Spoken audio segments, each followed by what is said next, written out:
ಉಪಯೋಗ ಆದ್ರೆ ಬಾ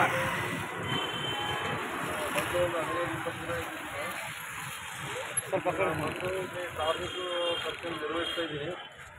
ಟ್ರಾಫಿಕ್ ಕರ್ತವ್ಯ ನಿರ್ವಹಿಸುವಾಗ ನನಗೆ ಸುಮಾರು ಇಲ್ಲಿ ಸಿಂಧನೂರು ಒಂದು ಗಂಗಾವತಿ ರೋಡ್ ಆಗಲಿ, ನಮ್ಮ ತಹಸೀಲ್ ಆಫೀಸ್ ಮುಂದುಗಡೆ ಇರ್ತಕ್ಕಂಥ ರೋಡ್ ಆಗಲಿ, ಮತ್ತು ಬಟ್ಟೆ ಬಜಾರ, ಸುಜಾಲ್ಪೇಟೆ ರೋಡು, ಕುತ್ತಿಗೆ ರೋಡು, ಸುಮಾರು ನಾನು ಎಲ್ಲ ಕಡೆ ತಿರುಗಾಡಿ ಎಲ್ಲ ಅವೇರ್ನೆಸ್ಸು ಮೂಡಿಸ್ತಾ ಇದ್ದೀನಿ.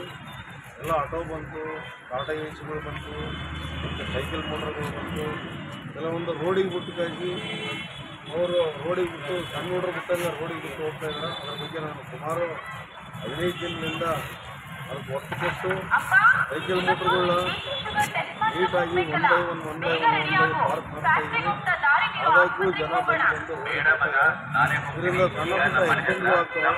ಆಕ್ಸಿಡೆಂಟ್ ಆಗೋದ್ರಿಂದ ಕೆಲವು ಜನರಿಗೆ ಸಾವು ಏನೋ ಒಂದು ಮಾಡಿಬಿಟ್ಟು ಕೊಟ್ಟಂಥದ್ದು ಹೆಚ್ಚಿನಾಗಿ ಅವರು ತೊಂದರೆಗೀಡಾಗ್ತಾರೆ.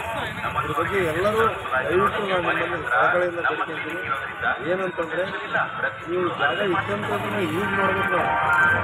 ಇಲ್ಲಿ ನಿಂದಿರ್ತಕ್ಕಂಥ ಜಾಗ ಐದೆ ಇದ್ರೂ ನಾವು ರೋಡಿಗೆ ಬಿಟ್ಟು ಗಾಡಿಗಳಾಗಲಿ, ಆಟೋ ಆಗಲಿ, ಟಾಟಾ ಏಸಿ ಆಗಲಿ ರೋಡಿಗೆ ಬಿಟ್ಟು ಹೋಗ್ತಕ್ಕಂಥ ನಾವು ಈಗಿನ ರೂಢಿ ಇದೆ.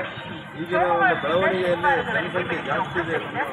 ಟೌನಿಗೆ ಜನಸಂಖ್ಯೆಗೆ ಸಂಬಂಧಪಟ್ಟಂತೆ ಜಾಸ್ತಿ ಜನಸಂಖ್ಯೆ ಇರ್ತದೆ. ಬಜಾರ್ಗಳನ್ನು ರೋಡಿಗಿದಾವೆ.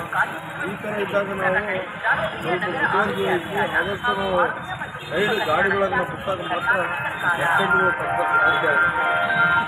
ಈ ಥರ ಒಂದು ಕೆಲವೊಂದು ಸೂಕ್ಷ್ಮತೆ 1-2 ಸೆಕೆಂಡ್ ನಾವು ತಲೆ ಖರ್ಚು ಮಾಡಿ 1 ಸೆಕೆಂಡ್ ತಲೆ ಖರ್ಚು ಮಾಡಿದ್ರೆ ಗಾಡಿ ನೀಟಾಗಿ ಕುಡಿಸ್ಬಿಟ್ಟು ಅದೊಂದು ಸ್ವಲ್ಪ ನನಗೆ ಸಹಕರಿಸ್ಬೇಕಂತೇಳಿ ನಾನು ಎಲ್ಲರಲ್ಲಿ ಕೇಳ್ತಾ ಇದ್ದೀನಿ. ನಂತರ ಪ್ಯಾಸೆಂಜರ್ಸ್ ಕುಮಾರ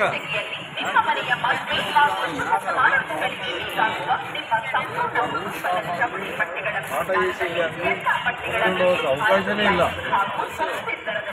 ಇಲ್ಲಿ ಏನು ಅವಕಾಶ ಇದೆ, ಆಟೋದಲ್ಲಿ ಮ್ಯಾಕ್ಸಿಮಮ್ 3 ಸೀಟ್ಸ್ 4 ಸೀಟ್ಸ್ ಎಷ್ಟು ಅವೈಲೇಬಲ್ ಇದೆ ಅಷ್ಟೇ ಮಾತ್ರ ಹಿಡ್ಕೊಂಡು ಹೋಗ್ತಕ್ಕಂಥ ಒಂದು ಇದಿದೆ. ಬಟ್ ಆದರೆ ನೀವು ಗೂಡ್ಸ್ ಗಾಡಿಯಲ್ಲಿ ಪ್ಯಾಸೆಂಜರ್ಸ್ ಹಾಕ್ಕೊಂಡು ಹೋಗೋದು, ಎಕ್ಸ್ಟೆಂಟ್ ಮಾಡೋದು, ಅದರಿಂದ ಆಗ್ತಕ್ಕಂಥ ಪರಿಣಾಮಗಳ ಬಗ್ಗೆ ನೀವು ಇನ್ನೂ ತಿಳ್ಕೋಬೇಕಾಗತ್ತೆ. ಅದು ಎಕ್ಸ್ಟೆಂಟ್ ಆಗಿ ಏನೋ ಅನಾಹುತ ಆಯಿತು ಅಂದರೆ ಎಮ್ಯುನಿಷಿಯಲ್ಲಿ ಅವ್ರಿಗೆ ಬರ್ತಕ್ಕಂಥ ಒಂದು ಅವಾರ್ಡ್ ತುಂಬ ಕಡಿಮೆ ಆಗುತ್ತೆ. ಅವ್ರ ಕುಟುಂಬ ವರ್ಗದವರಿಗೆ ಅನ್ಯಾಯ ಆಗುತ್ತೆ ಭಾಳ. ಇದ್ರ ಬಗ್ಗೆ ಎಲ್ಲರೂ ಜಾಗೃತಿ ಆಗಿರಬೇಕು.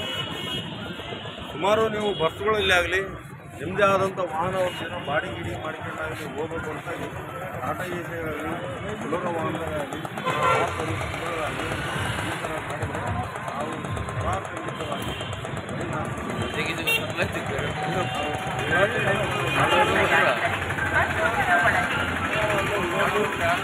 ಹೆಲ್ಮೆಟ್ಗಳನ್ನು ನಾವು 100 ತಪ್ಪುದಂಡ ಕೊಟ್ಟಿದ್ದೀವಿ. ಬಟ್ ಆದರೆ ನೀವು ಸುಧಾರಿಸ್ತಕ್ಕಂಥ ವ್ಯವಸ್ಥೆ ಮಾಡ್ತಾ ಇಲ್ಲ ಅಂದರೆ ನಾವಂತೂ ಬಿಡೋಂಗಿಲ್ಲ. ಹೆಲ್ಮೆಟ್ ಎನಿ ಕಂಡೀಷನ್ ಹಾಕೋದಂತೂ ಬಿಡೋಂಗಿಲ್ಲ. ಹೆಲ್ಮೆಟ್ ಹಾಕಲೇಬೇಕು. ಹಾಕಿದ್ರೆ ಮಾತ್ರ ಕೊಡ್ತೀವಿ. ಇಲ್ಲಂದರೆ ನಿಮಗೆ ಪದೇ ದಂಡ ಹಾಕ್ತೀವಿ. ಇಲ್ಲಂದರೆ ವೆಹಿಕಲ್ಗಳು ಸೀಸ್ ಮಾಡ್ತೀವಿ. ಇದೆಲ್ಲ ಇದೆ. ಈ ಅಭಿಯಾನದಲ್ಲಿ ಬರ್ತಕ್ಕಂಥ ಚಿತ್ರಗಳು ನೋಡಿ ನೀವು ಕುಡಿದು ಗಾಡಿ ಹೊಡೆಯೋದಾಗಲಿ ಮಾಡಿದರೆ DD ಕೇಸ್ ಅಂತ ಮಾಡ್ತೀವಿ, ಡ್ರಂಕ್ ಆ್ಯಂಡ್ ಡ್ರೈವ್ ಕೇಸ್ ಮಾಡ್ತೀವಿ. ಆ ಡ್ರಂಕ್ ಆ್ಯಂಡ್ ಡ್ರೈವ್ ಕೇಸ್ ಮಾಡಿದಾಗ ಸುಮಾರು ಕೋರ್ಟ್ನಲ್ಲಿ 10,000 ರೂಪಾಯಿ ಫೈನ್ ಆಗುತ್ತೆ. ಅದನ್ನು ನೀವು ತಪ್ಪಂಡ ಕಟ್ಟಬೇಕಾಗುತ್ತೆ. ಸುಮಾರು ನೀವು ಇದರಿಂದ ಆರ್ಥಿಕ ಪರಿಸ್ಥಿತಿಗೆ ಒಳಗಾಗಿ ತೊಂದರೆಗೀಡಾಗ್ತೀವಿ. ನಂತರ ನೋಡಿ, ಮೊಬೈಲಲ್ಲಿ ನೀವು ಮಾತಾಡ್ತಾ ಡ್ರೈವಿಂಗ್ ಮಾಡಿದ್ರಿ. ಅದರಲ್ಲಿ ಮೊಬೈಲಲ್ಲಿ ಡ್ರೈವಿಂಗ್ ಮಾಡಬೇಕಂತಂದ್ರೆ ಸುಮಾರು ಆಕ್ಸಿಡೆಂಟ್ ಆಗಿ ಜನ ಸತ್ತಿದ್ದಾರೆ. ಅದ್ರ ಬಗ್ಗೆಯೂ ನೀವು ಜಾಗೃತಿ ಆಗಬೇಕು. ಅದಕ್ಕೆ 3,000 ರೂಪೀಸ್ ಫೈನ್ ಇದೆ, 3,000 ರೂಪಾಯಿ ಫೈನ್ ಇದೆ ಅದು. ನಂತರ ಈ ಥರ ಆಟೋನ ಹಿಂಗೆ ಹಾಕ್ಕೊಂಡು ಹೋಗ್ತಾಯಿದ್ರಿ, ಶಾಲಿ ಮಕ್ಕಳ ಇಂಥವ್ರನ್ನೆಲ್ಲ ಹಾಕ್ಕೊಂಡು ಹೋಗ್ತಾಯಿದ್ರಿ. ಈ ಆಟೋನ ನಾನು ನೆಕ್ಸ್ಟ್ ಇದರಲ್ಲಿ ಕೇಸೇ ರಿಜಿಸ್ಟರ್ ಮಾಡಿ ಇದನ್ನು ನಾನು ಕೋರ್ಟಿಗೆ ಸಬ್ಮಿಟ್ ಮಾಡ್ತೀನಿ. ನಾನು ಮಾಡಿದ್ದೀನಿ. ನೋಡಿ, ಆಟೋದಲ್ಲಿ ಸುಮಾರು ಸ್ಕೂಲ್ ಹುಡ್ರನ್ನ ಹೆಂಗ್ ಹಾಕ್ಕೊಂಡು ಹೋಗ್ತೀನಿ. ಸ್ಕೂಲ್ ಹುಡ್ರು ಸಣ್ಣ ಮಕ್ಳು ಇರ್ತಾವೆ, ಅವ್ಕೆ ಗೊತ್ತಾಗಲ್ಲ. ಆ ಥರ ಆಟೋದಲ್ಲಿ ಹಾಕ್ಕೊಂಡು ಹೋದ್ರಪ್ಪ ಅಂದರೆ ಇದ್ದು ಅಂದರೆ ಅವಕ್ಕೆ ಕೈಕಾಲು ಕೊಡೋಕೆ ನಮ್ಮಲ್ಲಿ ಸಾಧ್ಯ ಇದೆನಾ? ನಾವು ಯಾರನ್ನೋ ಒಂದು ಕೈ ಆಗಲಿ ಹಾಳಾಗಲಿ ಏನನ್ನು ಕೊಡೋಕ್ಕಾಗುತ್ತೆ? ಗಾಡ್ ಗಿಫ್ಟ್ ಇದು. ಈ ಗಿಫ್ಟ್ ಗಾಡ್ ಗಿಫ್ಟನ್ನು ನಾವು ಪಡ್ಕೊಂಡು ಹೋಗ್ತಂದರೆ ಯಾರಿಗೆ ಹೆಲ್ಪ್ ಮಾಡೋಕ್ಕೆ ಸಾಧ್ಯ ಇಲ್ಲ.